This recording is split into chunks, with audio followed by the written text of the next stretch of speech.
you've become a champion of this agenda, right, in the last period of time.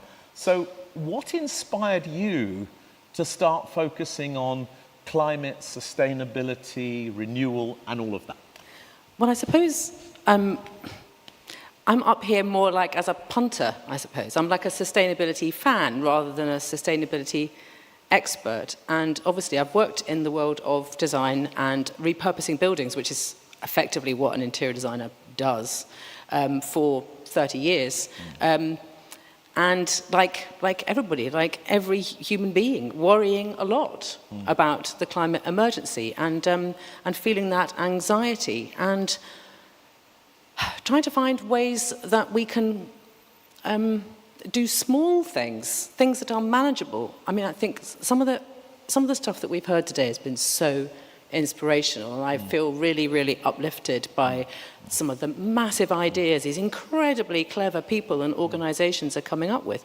But I think for a lot of us, we feel like, well, that's great. Those are like really clever people having all of those ideas, but we don't really know how to do something ourselves. So in the show, obviously we're going around people's homes and we talk a lot about the little things that people can do that will make a really big difference. If everybody does something small, then a very big change can happen. And when you think about the programs that you've made, the homes that you've visited, the people that you've spoken to, which of those little things have inspired you?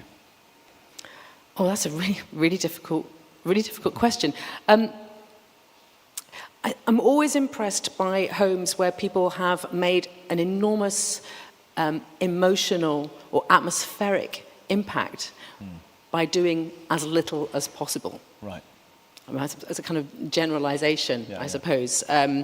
People being really, really bold with colors, people repurposing things, reusing things in ways that are not cliched and that are expressing their individuality.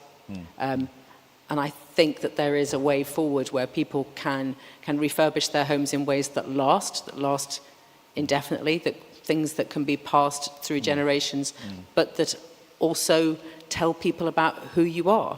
And I think, we are human beings, and yes, we can have systems and we can have policies and so on, but we also need to be ourselves. Yeah. And you were saying to me earlier that, some of this is about authenticity, so let's come back to that in a minute. But before we go there, you're known to be somebody who understands what is human design, how does design work, what's the effect that good design has on people. What's your story about the role of design and sustainability? How do those two things come together in your view? Well, I think designers in general are problem solvers, and design thinking is a kind of phrase that's put onto that. I mean, yes, we can design spaces in ways that encourage people to use them in a way that is more sustainable, I suppose. It's quite hard to think of specific examples. You had a really good example earlier, actually, of different size bins, or to encouraging people to use the one that they wouldn't normally use. But I think it's about, I suppose, as a designer, you're making hundreds of decisions a day, and each of those decisions, whether it's a big one or a small one, you're always measuring it against whether there's something else that you could do that would have less impact or no impact. Interesting. And in particular, I mean, I want you to talk about what you've been doing just recently and how you've built your brand, but I also want to ask you about other people's innovations that have inspired you. So where would you like to go first? I was thinking about that, and it's going to kind of tie into probably what you're going to talk about next, but part of what I've been doing recently is forming collaborations with other Scottish designers and companies and manufacturers.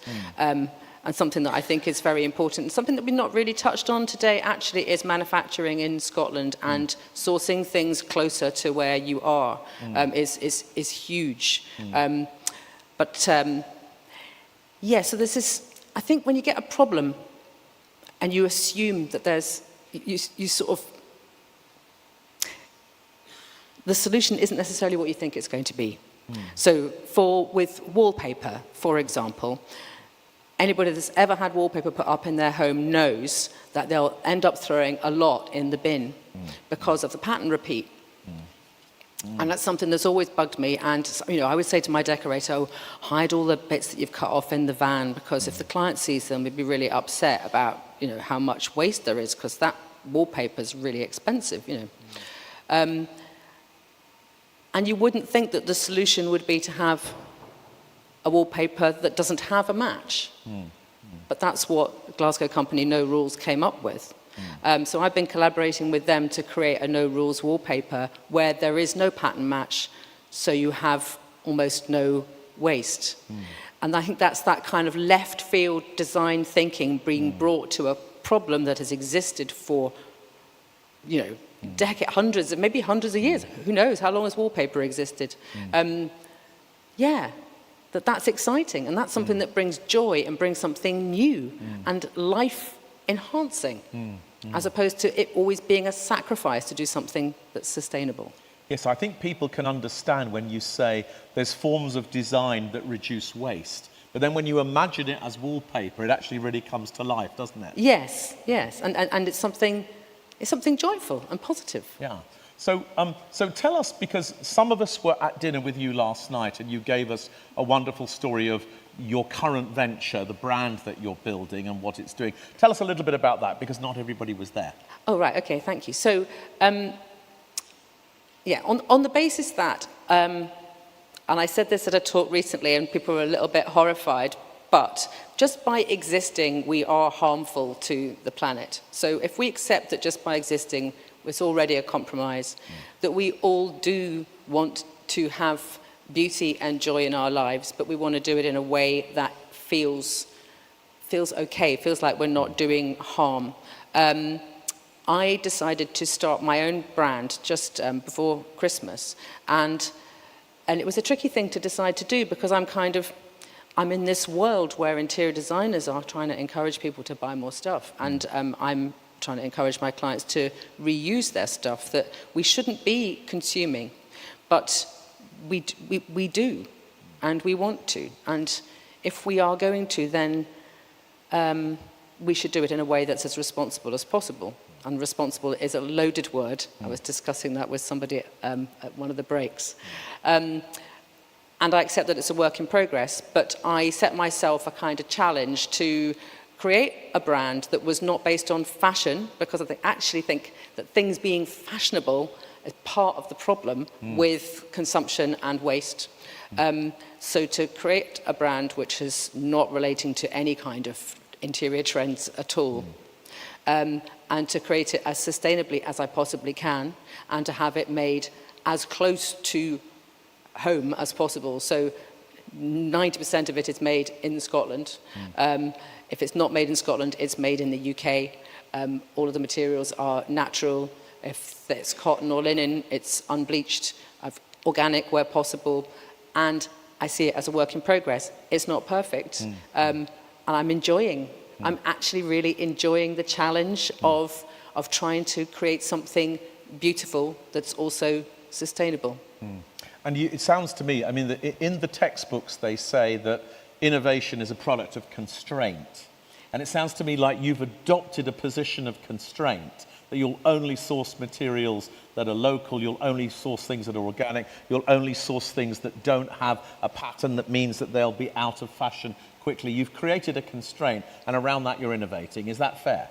Yes, and I always think that's the most sort of fruitful place to create. Yeah. There's nothing worse than a blank canvas, actually. Nothing worse than No Rules, if you excuse the pun about the wallpaper.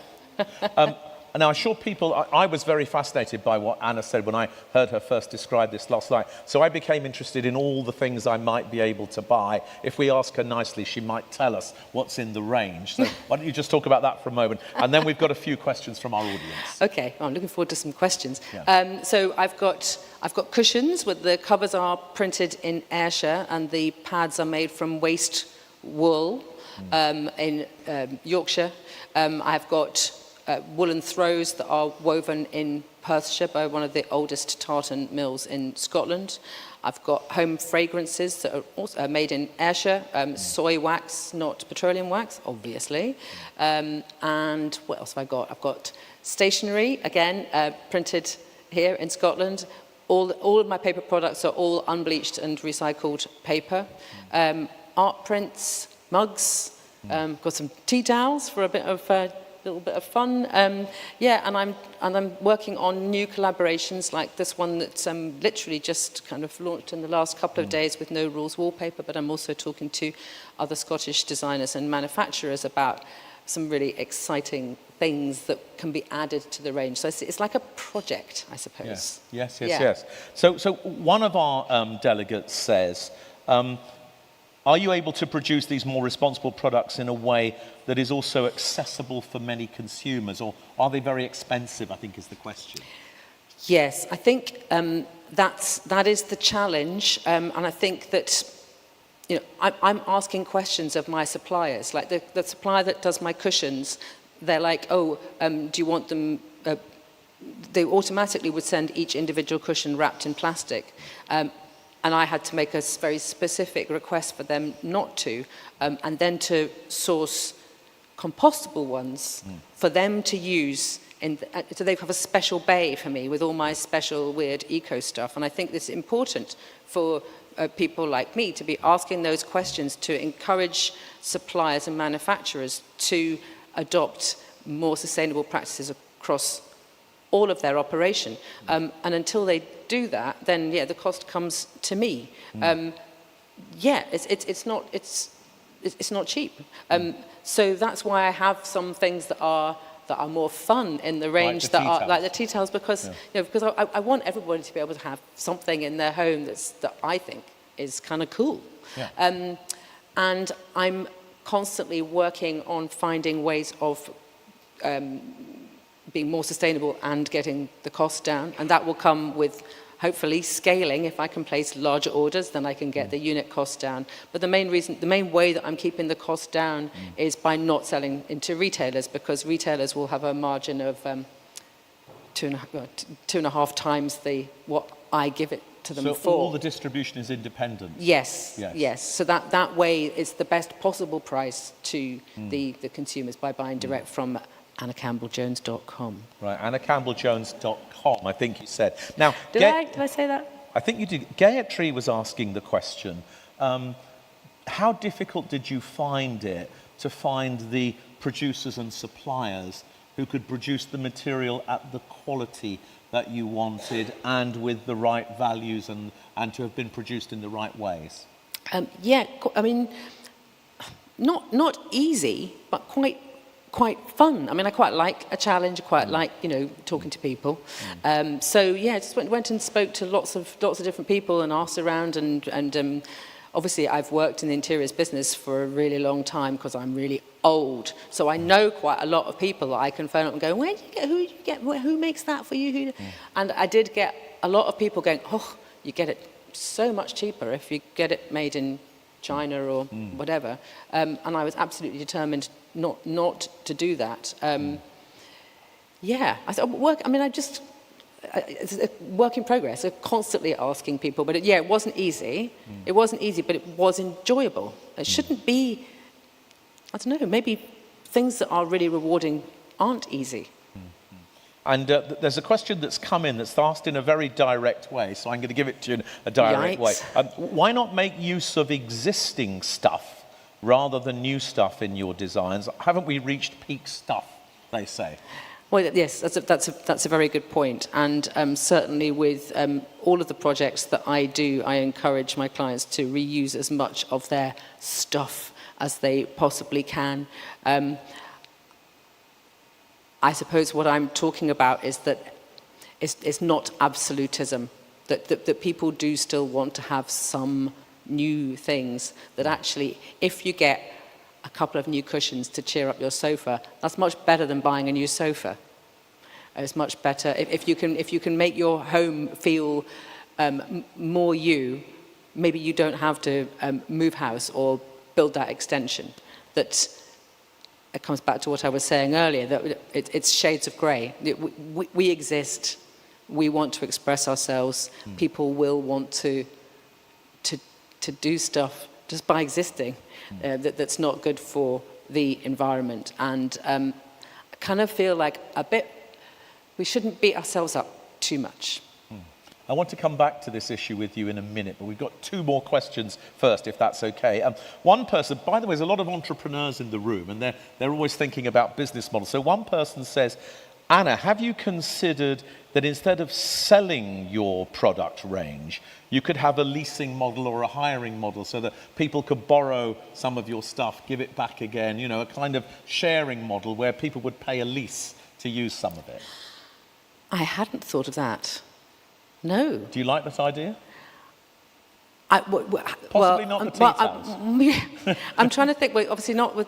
You don't want a second-hand candle either, do you? Really? Yeah. Although all of the packaging and everything is all designed to either be reused or is already recycled, not just recyclable. I mean, I've really given myself quite a hard time with some of my quest. Yeah, I don't know, and I think it's a bit like clothing, isn't it? Well, you would hire it, it would have to be a very short period of time, because you maybe wouldn't want like a bed throw that's been on somebody's bed for a couple of years, would you? Don't know. No, probably not. No. There's one other question here that is about, they say it's a quick shout out to the fair trade movement that has had such a huge benefit for international communities. So overseas isn't always bad. Do you agree with that? Oh, absolutely. I mean, certainly if you've got any product that contains cotton, then that cotton is coming from overseas. I've been looking at maybe there's a cotton element in the product, but it's woven and finished in the UK. Or if it's and if it's cotton, it's organic. The next textile that I think I'm going to use contains some recycled cotton. So demand creates supply, and I'm excited because I think there are going to be more options for me to explore as I develop the brand further. Now, there's somebody in the room either wants to be your accountant or is very worried about how it's all going to go. But they say, this is Darren, on scaling up, how do you plan, or at least plan to scale your business sustainably without compromising your values, your quality, your green credentials, the cost of the consumer? Are you planning, indeed, to scale up this business? It's a really good question. And I've got a few thoughts about how I could do it. I mean, it either just carries on kind of bumping along at the way that it is just now, where my flat is a riot, but I can kind of manage it all myself, and maybe I get somebody to come and help me from time to time. Or I can get all of my stock sent to effectively like a large warehouse fulfillment center, where the orders go direct to that center and then they get sent straight out, which is what a lot of small brands do that don't have their own warehousing. So that is a way that I could scale it up. The other one is to license my designs to other retailers, like John Lewis or Heels or something like that. And the thing that worries me a little bit about that is then I would as that person rightly points out, I would then be relinquishing control over the provenance of where things had come from and who had made them and what their welfare and their sustainability was like. The next question is, are you hiring, please? I wish. I hope to be. That would be amazing. Anna, we need to let you go, but it's been such a privilege to have you here. But I think there's something that you've been saying to us both today and in the comments you made last night, and I gather you had an amazing session with the young people yesterday morning. Oh, that was such fun, yeah. Yeah, that somehow your commitment to sustainability is also something about a commitment to self-expression and to authenticity. Do you just want to say a little bit about that before we say thank you and goodbye? Yeah, I suppose it comes back round to what I was saying about, everything else that we've heard today has been really, really inspiring, large scale and strategic. And And I think it is very important that we are our authentic selves and that we express ourselves through our actions and through the choices that we make, and that we are free to make those choices. Whether it's about, I buy all my clothes second-hand, but I also recognise that even buying second-hand clothes in some way still feeds fast fashion, if you're not careful about what those brands are. That we all have a level at which we feel comfortable that we're doing enough. I think we can probably all do more, but we should see it as an opportunity, as something, as a fun challenge rather than a guilty chore. And that through making those choices, that's how we are expressing our authentic selves. Anna, thank you so much for being with us. Ladies and gentlemen, Anna Campbell-Jones.